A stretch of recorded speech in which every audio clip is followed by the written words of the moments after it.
오늘 우리에게 주신 하나님 말씀은 신명기 12장 1절로 7절까지 말씀 함께 보겠습니다. 신명기 12장 1절로 7절 말씀.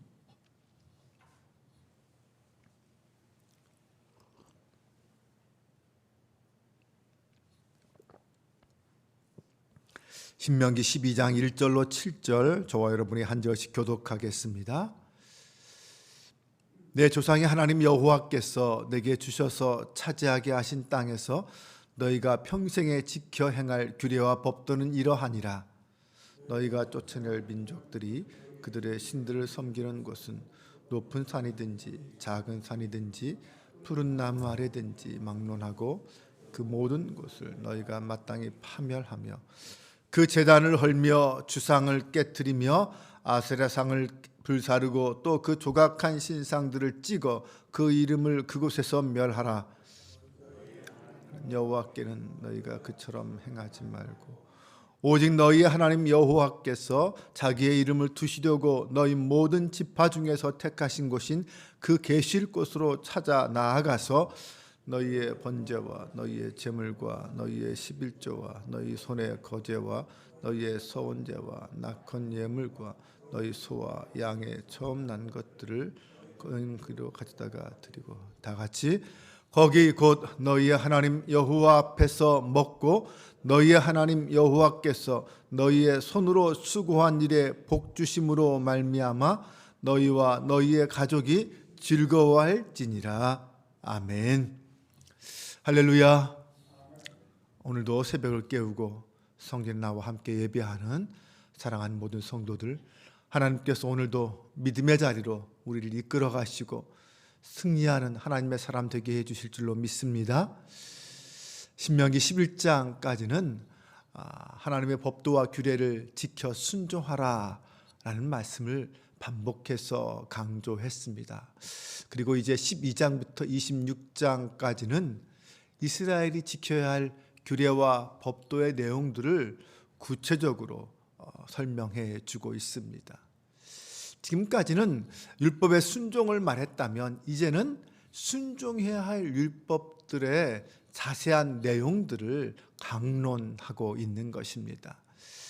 그리고 그 강론의 구조는 10계명의 구조를 따라 강론하고 있습니다. 따라서 오늘 첫 번째 12장에서는 10계명의 첫 번째 계명인 나 외엔 다른 신을 내게 두지 말라, 이 말씀에 대한 해석이라고 할 수 있습니다. 그렇다면 제1계명, 이 첫 번째 계명은 오늘날 우리에게 어떤 의미가 있는 것일까요? 첫 번째는 우상을 믿지 말라라는 말씀입니다. 하나님이 허락하신 약속의 땅은 이스라엘 백성들에게는 새로운 결심과 새로운 변화가 요구되는 그러한 땅이었습니다. 광야의 방황을 다 마치고 이제는 한 지역에 정착해서 살아가야 하는 그러한 변화였고, 그 새롭게 변화된 환경 속에서 어떻게 하나님을 섬기며 하나님을 기쁘시게 할 것인가에 대한 그런 부르심이라고 할 수 있습니다. 모세는 이스라엘 백성이 가나안 땅에 들어가서 그 땅을 차지할 때에 반드시 지켜야 할 명령이 있다라고 말합니다. 그 첫 번째가 바로 이 가나안 땅에서 가나안 사람들이 그동안 섬기고 있었던 그 모든 이방 신들, 그들의 모든 제단과 그들의 모든 신상들을 다 진멸해라, 없애라는 것이었습니다. 나아가서 그 어떤 것이라도 흉내조차 내지 말라라고 말하고 있습니다. 하나님이 아닌 우상을 섬기는 것, 그들의 어떤 습관, 관습을 따라 행하는 것은 결코 성도가 해서는 안 되는 일입니다. 특별히 우리나라 같은 경우는 온갖 무속 신앙들이 많이 번져 있습니다. 그리스도인으로서 그런 관습에 빠져서는 안 될 것입니다. 세상 사람들이 따라가는 그런 자리에 따라가서도 안 된다는 것입니다.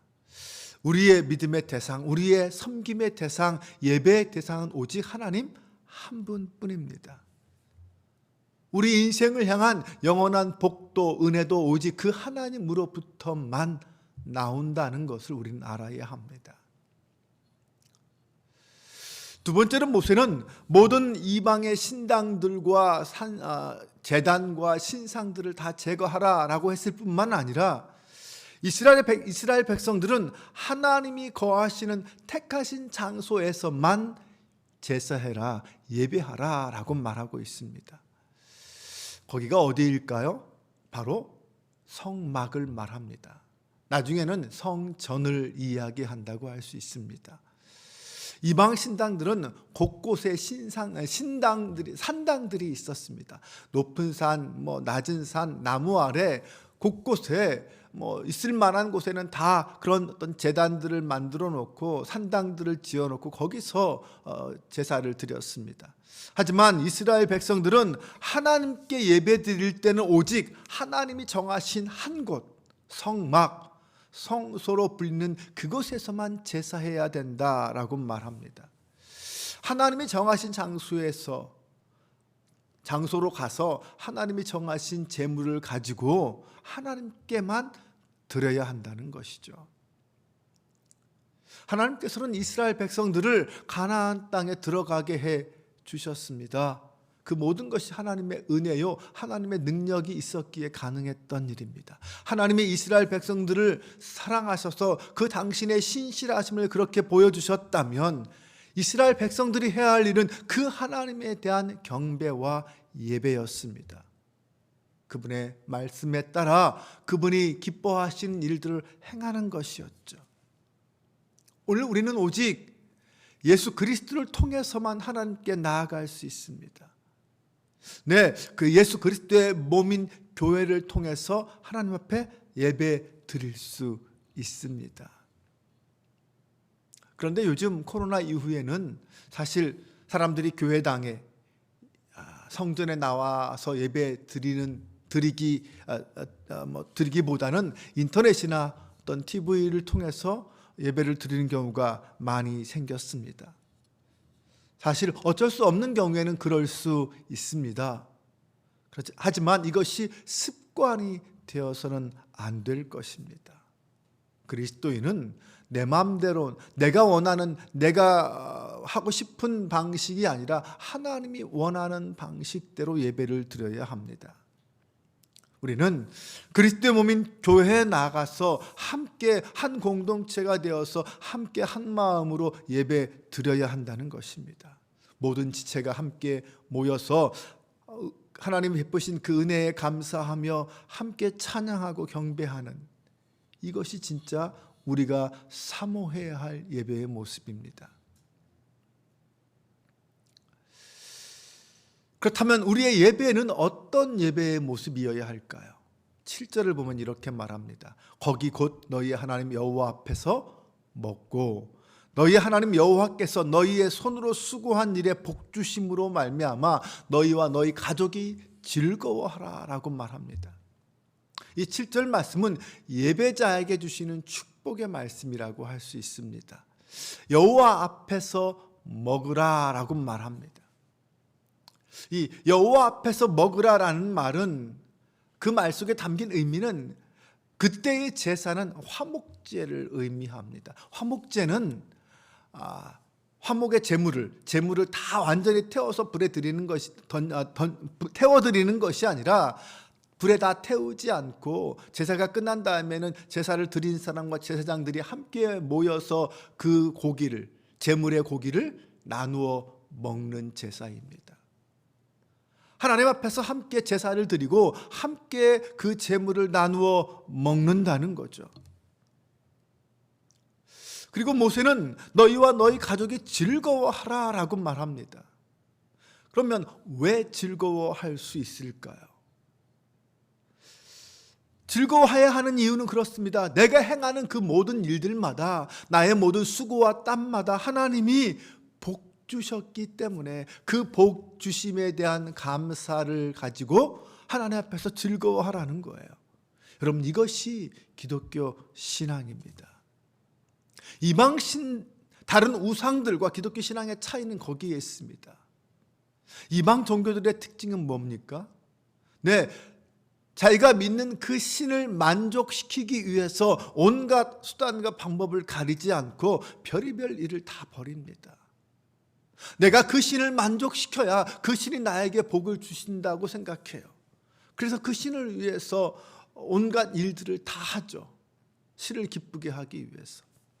그런데 기독교 신앙은 그것보다 먼저 하나님이 베풀어 주신 은혜와 하나님이 베풀어 주신 사랑을 기억하며 함께 감사하고 함께 찬양하고 함께 예배하는 것, 이것이 기독교 신앙의 예배입니다. 하나님이 주신 복을 기억하고 감사하는 시간이 예배라는 것입니다. 그래서 그 시간은 기쁨의 시간입니다. 하나님은 이미 우리에게 영생의 복을 주셨습니다. 나의 수고와 땀에 합당한 열매를 허락해 주셨습니다.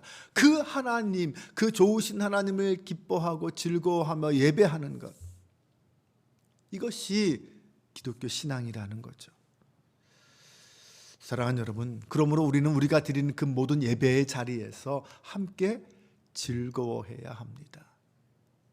우리의 예배는 감사의 예배요 기쁨의 축제입니다. 한 주간 하나님이 나에게 베풀어 주신 은혜를 기억하면서 나의 삶의 자리에 동행해 주심을 감사하면서 고백하는 시간이 바로 예배입니다. 하나님의 은혜를 되새기며 감사를 고백하는 시간, 기쁨을 함께 나누는 시간이 우리의 예배입니다. 그러므로 우리는 예배의 자리에서 우리의 구원을 기뻐하고 나아가서 우리의 구원 이후에 하나님이 주시는 그 복을 함께 누리며 나에게 복을 주신 그 하나님을 인정하고 찬양해야 합니다. 무엇보다 우리는 그 고백, 우리가 드리는 그 고백 속에는 오직 하나님만이 유일한 우리의 복음이요 우리의 구원자임을 인정하는 고백이 담겨 있어야 합니다. 그런데 우리가 신앙생활을 하면서 잘못 변질되고 우리의 신앙이 변질되는 경우가 있습니다. 우리의 신앙이 하나님을 믿는 기독교 신앙이 아니라 우상 종교와 같은 신앙, 이방 종교와 같은 신앙이 될 수도 있습니다. 어떤 경우에 그렇게 될까요?